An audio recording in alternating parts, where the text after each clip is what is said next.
Bienvenidos. Hoy nos sumergimos en un análisis detallado de un cambio que, podría marcar una época, la posible era de la despoblación global. Un tema fascinante, sí. Nos basamos en una entrevista bastante extensa con el demógrafo Nicholas Eberstadt y también en notas que resumen sus estudios sobre las implicaciones geopolíticas y sociales de todo esto. Ajá.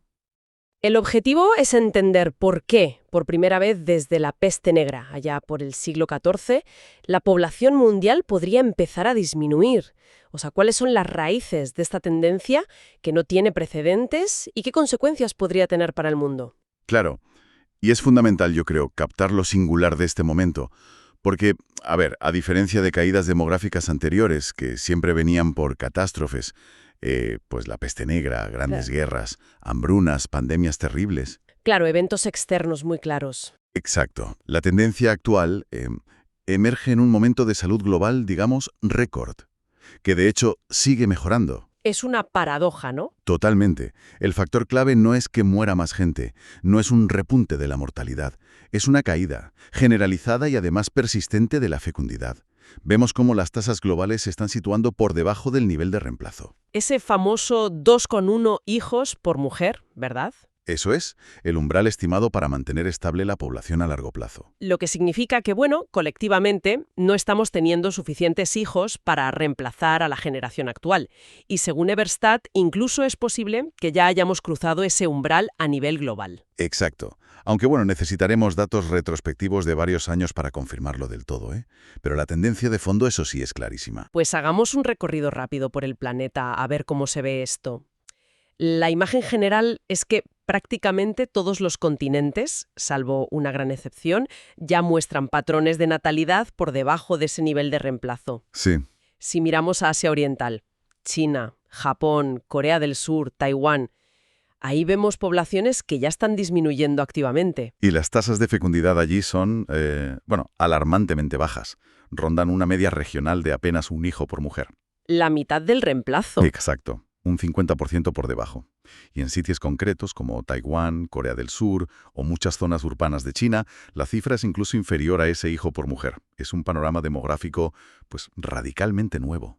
El caso de China es particularmente llamativo, ¿no?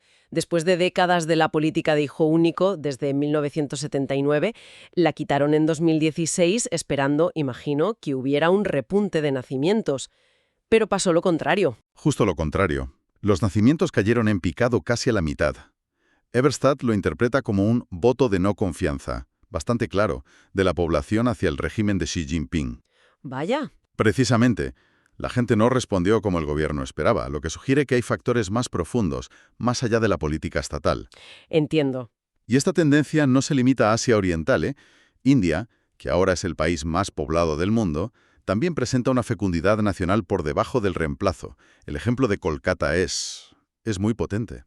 ¿Qué pasó en Kolkata? Cuéntanos. Pues mira, Eberstadt la visitó en 1975 y la describió como una ciudad vibrante, llenísima de niños, con una tasa estimada entonces de unos 5 hijos por mujer. ¿5? 5.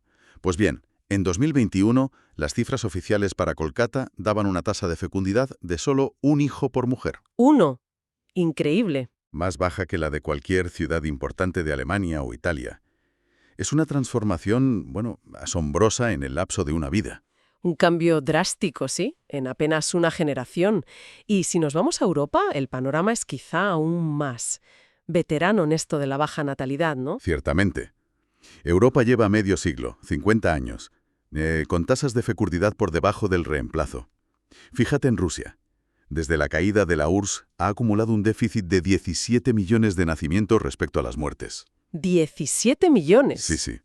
Y en la Unión Europea, en 2023, nacieron unos 3,7 millones de niños.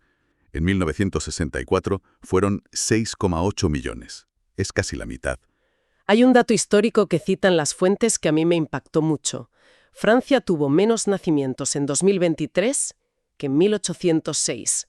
el año de la batalla de Jena, en plena era napoleónica. Es tremendo. Básicamente lo que describen las fuentes es que toda Europa, incluyendo Rusia, y también Asia Oriental, ya son zonas de mortalidad neta.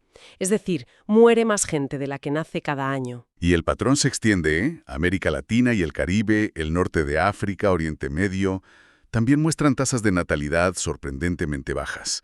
Irán, por ejemplo, lleva siendo una sociedad con fecundidad bajo reemplazo durante, pues, un cuarto de siglo más o menos. También Irán. Sí, sí. Y en Turquía, que es una potencia regional, Estambul registró en 2023 una tasa de 1,2 hijos por mujer, menos que Berlín. El fenómeno es, bueno, casi global. Casi global. Pero mencionamos antes que había una gran excepción. Sí. La excepción más significativa es África subsahariana. Es la única gran región del mundo que se mantiene considerablemente por encima del nivel de reemplazo, aproximadamente el doble. Sí, si consideramos África en conjunto, incluyendo el norte, la tasa está quizás un 75% por encima del reemplazo. Aún así, muy por encima. Pero incluso en África, ¿la tendencia es estática o también se ve un cambio? También hay un cambio claro, aunque partan de niveles más altos. La fecundidad en África subsahariana ha disminuido alrededor de un 35% desde los picos de los años 70 y 80. O sea, que también baja, aunque más despacio. Exacto. Hay ejemplos concretos. Sudáfrica está ya cerca del nivel de reemplazo y probablemente caiga por debajo pronto. Mauricio, la isla, lleva tiempo por debajo. Kenia está experimentando un descenso muy rápido. ¿Y Nigeria? Nigeria es más un misterio por la calidad de sus datos históricos. Es difícil asegurarlo, pero la dirección general a la baja parece clara también allí. Sin embargo, esa alta cifra de población actual y futura en África no cuenta toda la historia, ¿verdad? Hay un desafío importante que señalan las fuentes relacionado con el capital humano. Efectivamente, y es un punto crucial. El análisis de Eric Hanusek, un investigador de Hoover, es bastante, aleccionador. Sus estudios sugieren que una proporción altísima, más del 90%, de la nueva generación en edad escolar en África subsahariana carece de habilidades funcionales básicas al terminar su educación. ¿Habilidades básicas como cuáles? Pues hablamos de cosas como leer y comprender una frase simple, o saber decir la hora en un reloj analógico, cosas muy fundamentales. Madre mía. Esta carencia masiva de capital humano representa un obstáculo formidable para integrar estas futuras grandes cohortes de jóvenes en la economía moderna, en la economía globalizada. Y esto tendrá consecuencias directas, por ejemplo, en los patrones y los desafíos migratorios que veremos. Entiendo. Hablemos ahora de la otra excepción, aunque mucho menor y de naturaleza distinta. Estados Unidos. Las fuentes indican que EU sigue siendo un caso, un poco atípico entre los países desarrollados. ¿Qué factores explican esa relativa diferencia estadounidense? Históricamente se ha debido a una combinación de dos factores. Por un lado, niveles de natalidad que, aunque también bajan, han sido tradicionalmente algo más altos que en otras democracias ricas y sobre todo una mayor apertura y capacidad de absorber inmigración a gran escala a lo largo de su historia. Pero incluso esa excepcionalidad parece estar matizándose o cambiando, ¿no? Así es. Durante los últimos 15 años, Estados Unidos también ha estado consistentemente por debajo de la fecundidad de reemplazo. Ahora mismo se sitúa más de un 20% por debajo. ¿Un 20%? Sí. De hecho, si no fuera por la inmigración, EU se convertiría en un país con más muertes que nacimientos en aproximadamente una década. La propia Oficina del Censo proyecta que, incluso contando con la inmigración actual, la población estadounidense alcanzará su pico en la próxima generación y media, y a partir de ahí empezará a declinar. Lo que nos lleva directamente a la política actual, claro. Porque esa dependencia de la inmigración para mantener el dinamismo demográfico es un tema central y muy polémico. Exactamente. La ventaja demográfica relativa de Estados Unidos depende críticamente del apoyo público sostenido a niveles significativos de inmigración. Y bueno, como es evidente, este es uno de los temas más polarizados y debatidos en la política estadounidense ahora mismo. Sin duda. El equilibrio entre el control fronterizo y el fomento de la inmigración legal es por tanto un factor clave, no solo para el futuro demográfico, sino también para la posición geopolítica del país a largo plazo. Hemos trazado el mapa global de este fenómeno, pero la gran pregunta es ¿por qué? ¿Por qué está ocurriendo esto a escala planetaria? A menudo se relaciona con el desarrollo económico, pero las fuentes sugieren que la explicación es más compleja. Definitivamente no es solo la economía, aunque existe esa correlación histórica, ¿no? Prosperidad y menos hijos. La riqueza por sí sola no lo explica todo. Ya el economista Gary Becker, allá por los 60, señaló algo interesante. ¿El qué? Que aunque uno esperaría que con más ingresos se quisiera más de todo, incluidos los hijos, lo que pasa en sociedades de alta renta y educación es que cambian las preferencias, los gustos. Aumenta el coste percibido de criar hijos, la educación superior, las expectativas que se tienen, y se valoran más otras opciones vitales. Lo fundamental es un cambio masivo de mentalidad en las sociedades más afluentes. Entendido. Entonces, si no es solo la riqueza, ¿cuál es el indicador más potente que emerge de los datos para predecir la natalidad? Pues mira, los datos demográficos globales son sorprendentemente claros en esto. El predictor más fiable de la tasa de fertilidad real de un país o una población es la respuesta a la pregunta sobre cuántos hijos dicen las mujeres que desean tener. ¿En serio? ¿La fertilidad deseada? Sí, hay una correspondencia casi perfecta, 1 a 1, a nivel mundial entre la fertilidad deseada declarada por las mujeres y la fertilidad que luego se observa realmente. Fascinante. ¿Y ese deseo decreciente de tener hijos? ¿Qué nos dice sobre los valores que predominan hoy en día? Pues refleja un cambio cultural muy profundo. Hay una valoración creciente de la autonomía personal, la autorrealización individual, la conveniencia. Los hijos, con todas las alegrías y satisfacciones que sin duda aportan, son percibidos cada vez más en este nuevo marco de valores dominante como, como esencialmente inconvenientes. ¿Inconvenientes? Sí, en el sentido de que obstaculizan o dificultan la búsqueda de esos otros objetivos vitales que ahora se priorizan. Es un cambio en lo que se considera una buena vida. Hay otra perspectiva interesante en las fuentes, la teoría mimética de René Girard, aplicada a este tema. ¿Cómo influye la imitación social en la decisión de tener hijos? Ah, sí, la teoría mimética postula que gran parte de nuestros deseos no son innatos, sino que los aprendemos imitando a los demás.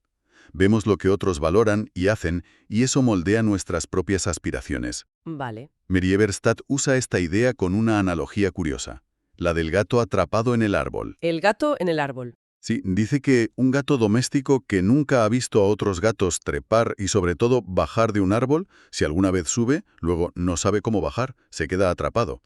De forma similar, sugiere que las personas que crecen en entornos donde las familias numerosas son raras o inexistentes, no aprenden socialmente cómo desearlas, formarlas o gestionarlas. Es como si les faltara el modelo. Una imagen potente, esa del gato en el árbol. Es como si se perdiera una especie de lenguaje o habilidad social para tener familias grandes. Exacto. Se compara a veces con una lengua muerta, como el latín. Una vez que se pierde la práctica generalizada y el conocimiento social asociado, es muy difícil recuperarla. El entorno es clave. ¿Algún ejemplo concreto de esto? Sí, uno muy citado es el de Israel. Los judíos seculares allí, que viven rodeados de una cultura donde las familias grandes, también entre los religiosos, son más visibles y normativas, pues tienen tasas de fertilidad por encima del reemplazo. Se dice que allí 4 es el nuevo 2. Vaya. En contraste, los judíos seculares en Estados Unidos, que viven en un entorno social muy diferente, tienen tasas muy por debajo del reemplazo. El contexto social, claramente, modela el deseo. Entiendo. Ante este panorama de factores culturales tan profundos, muchos gobiernos intentan intervenir con políticas. Vemos noticias sobre bonos por bebé, exenciones fiscales enormes como en Hungría o Mongolia. ¿Qué efectividad tienen realmente esas políticas pronatalistas? Pues la verdad es que la experiencia acumulada durante más de un siglo con este tipo de políticas es en general bastante desalentadora. Suelen ser extremadamente caras para el Estado. Me imagino. Y a largo plazo tienen un impacto muy limitado, si es que tienen alguno, en elevar de forma sostenida las tasas de natalidad. Lo que a veces logran es un efecto temporal que los demógrafos suecos llamaron el tobogán sueco. El tobogán sueco. ¿Cómo funciona eso? Pues consiste en que las parejas que ya tenían planeado tener hijos simplemente adelantan el momento del nacimiento para aprovechar el incentivo económico que ofrece el gobierno. Ah, claro. Esto crea un pequeño repunte artificial en las estadísticas de nacimientos de ese año, pero una vez pasado el efecto, la tasa de natalidad vuelve a caer, a veces incluso a un nivel inferior al anterior, porque se han agotado, digamos, los nacimientos planeados para los años siguientes. O sea que no generan nuevos nacimientos, solo los adelantan. En esencia, sí. En resumen, las fuentes sugieren que no se puede comprar fácilmente un cambio demográfico tan arraigado en valores y preferencias personales. Entendido. Estos cambios demográficos no ocurren en un vacío, por supuesto. Tendrán consecuencias geopolíticas profundas. ¿Cómo puede esta era de despoblación reconfigurar el equilibrio de poder global? Inevitablemente lo alterará. La reducción de la población y el envejecimiento que lleva asociado modificarán la base de poder de las naciones y, probablemente, aumentarán las tensiones en el orden mundial actual. ¿Y a quién beneficia o perjudica más? Pues las fuentes sugieren que las tendencias demográficas actuales juegan particularmente en contra de actores importantes que desafían el orden liderado por Occidente. Pensemos en el eje informal China-Rusia-Irán. ¿Cómo afecta esto concretamente a China, más allá de lo puramente económico? Para China, la drástica caída de nacimientos implica que la próxima generación de jóvenes que entren al mercado laboral será aproximadamente la mitad que la generación que se jubila. La mitad. Eso es muchísimo. Es una contracción brutal de la fuerza laboral futura y una aceleración tremenda del envejecimiento de la población, con desafíos enormes para su modelo económico y su sistema de bienestar social. Rusia, como ya vimos, sufre un declive demográfico severo. E Irán también lleva décadas con fecundidad por debajo del reemplazo. Pero, ¿significa eso que estos países dejarán de ser influyentes o peligrosos? Bueno, aquí es importante añadir un matiz crucial que también resaltan las fuentes. Que la demografía juegue en contra de estos regímenes no significa que dejen de ser actores geopolíticos relevantes o peligrosos. China sigue siendo la segunda economía mundial. Claro. Y un régimen revisionista como el suyo, incluso con problemas demográficos, puede causar graves problemas internacionales. Pensemos en Corea del Norte. Tiene un PIB casi inexistente, pero genera inestabilidad constante.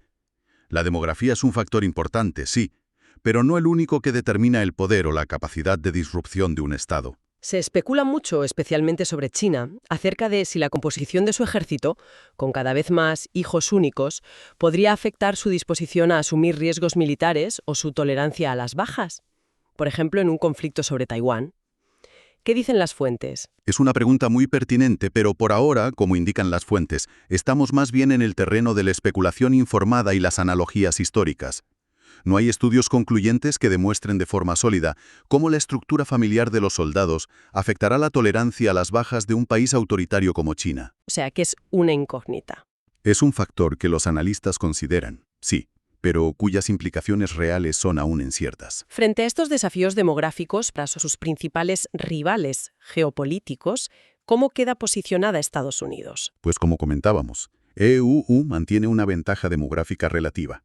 Esto le da una posición potencialmente más sólida a largo plazo, siempre y cuando, y esto es clave, logre mantener su modelo combinado, una natalidad comparativamente menos baja y, sobre todo, la absorción de inmigrantes. Pero esa ventaja no está garantizada. No es automática ni está garantizada. Un elemento crítico es la necesidad de mejorar significativamente su sistema educativo, para potenciar el capital humano propio y para seguir atrayendo talento global. Actualmente, en términos de trabajadores altamente cualificados, la competencia con China es, muy reñida, están codo con codo. Pero esa mejora educativa tampoco está exenta de debate interno en EUP, ¿verdad? Las fuentes mencionan tensiones significativas en ese ámbito. Correcto. Se menciona la expansión de elección de escuela en primaria y secundaria, lo que llaman K-12, como un posible factor positivo para mejorar la calidad ahí. Sin embargo, también se señalan tensiones importantes en la educación superior. ¿En qué sentido? Bueno, hay debates sobre la calidad académica versus la influencia ideológica. Algunos analistas citados lo describen como una larga marcha por las instituciones, o incluso una lenta muerte de la verdad. Estas dinámicas internas podrían afectar la capacidad de EU para mantener esa ventaja en capital humano a largo plazo. Se informa sobre estas tensiones, por supuesto, de forma imparcial. Entiendo. Dejando la geopolítica y mirando más a la sociedad y al individuo, ¿qué otras transformaciones podemos esperar de esta nueva era demográfica? Pues una de las consecuencias más probables, y que ya estamos empezando a ver, es un aumento de la presión migratoria global, especialmente desde regiones con alta natalidad y a menudo bajo capital humano, como África subsahariana, hacia regiones en declive demográfico y envejecidas, como es el caso de Europa. Lo que conecta con lo que vimos antes, un África que crece demográficamente, aunque con desafíos de capital humano, y una Europa que demográficamente se está vaciando. Precisamente, pero aquí vuelve a surgir el obstáculo del capital humano que mencionamos, la dificultad para integrar exitosamente a grandes flujos de población con niveles educativos y de habilidades muy bajos en economías avanzadas. Bueno, es un desafío enorme y puede generar fricciones sociales y políticas significativas en los países receptores. Y económicamente, ¿implica esta contracción poblacional necesariamente un futuro menos próspero? ¿Menos gente significa menos riqueza? En este aspecto, Eberstadt y otros analistas que se citan muestran un optimismo cauto. La visión predominante es que la humanidad ha demostrado una capacidad extraordinaria de adaptación material. Sí, eso es cierto. Es plausible pensar que podemos mantener e incluso aumentar los niveles de vida y el progreso tecnológico con una población menor, a través de la innovación, la automatización, una mayor productividad por persona. La prosperidad material no está necesariamente condenada. Sin embargo, parece que la mayor preocupación que transmiten las fuentes no es la material, sino una más profunda, más humana. Exacto. La verdadera incógnita, y quizás la mayor fuente de inquietud que reflejan estos análisis, reside en el futuro de la estructura social más básica, la familia. ¿La familia? Sí. ¿Cómo será la experiencia humana en un mundo donde tener hermanos sea raro? Donde las redes de tíos, tías, primos se reduzcan drásticamente. Estamos hablando de una transformación radical de las relaciones de parentesco que han definido a las sociedades humanas durante milenios. Es difícil siquiera imaginar cómo funcionará una sociedad con estructuras familiares tan menguadas. Y esto nos devuelve a las causas que discutimos antes, a ese cambio de valores subyacente hacia la autonomía, la conveniencia. Exactamente. La caída de la natalidad no es solo un fenómeno estadístico, es el síntoma visible de una transformación de valores, y las fuentes sugieren que este cambio puede estar llevando a opciones vitales que, aunque se busquen por conveniencia o autorrealización, resultan a menudo menos satisfactorias a nivel profundo. Menos satisfactorias. Bueno, se menciona la paradoja de nuestra época. Nunca ha habido tanta gente en el planeta, y sin embargo, la soledad y el aislamiento son, bueno, casi epidémicos. La abundancia material, por sí sola, parece insuficiente para garantizar una vida humana floreciente, una vida con sentido. ¿Se prevé alguna reacción o búsqueda de alternativas ante este posible vacío? Sí, la predicción es que, a medida que la despoblación se haga más evidente y sus consecuencias sociales se sientan, podríamos asistir a un periodo de gran fermento y agitación espiritual, lo llaman. Interesante. La búsqueda humana de significado, de conexión, de propósito. Eso no desaparecerá. Al contrario, podría intensificarse a medida que las estructuras familiares y comunitarias tradicionales se debiliten. Y eso impulsaría a la gente a buscar nuevas fuentes de sentido y de pertenencia. Bien, intentemos sintetizar todo esto. Estamos entrando en una era potencialmente definida no por el crecimiento poblacional, que ha marcado toda la historia moderna, sino por la contracción.